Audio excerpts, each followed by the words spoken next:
there are people walking around right now who are otherwise very smart, at least on the surface, who legitimately believe that the reason we're having supply chain problems is that so many people drop dead of COVID that there's just no one to work these factories. Right. And that, like, of that age, like the people that are working in factory just drop dead left and right, and there's just no one there to be able to be able to do it. And when you try to explain how central planning, how the US government and every major government on earth just sat there and played red light, green light with the economy for months, and that we're going to be feeling, even if they completely stopped all other stuff from now moving forward, we're going to continue feeling the effects of that for years because of the structural rigidity that's built into this overly regulated global economy that we have. And they're like, no, it's because of the COVID. And it's like, no, it's not because, like,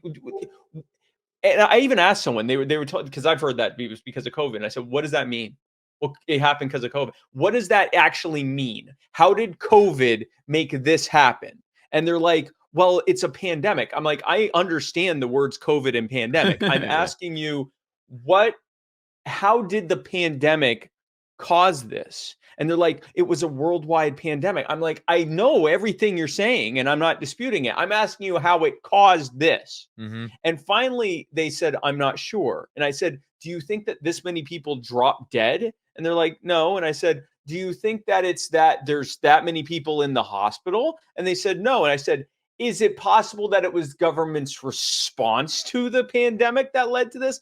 Yeah, I guess it could be. So then it's not COVID's fault; it's the government's fault. But you have, when all you hear, and that's really just a symptom of people that lean on the left, basically, just like you said, they're regurgitating what they hear from mainstream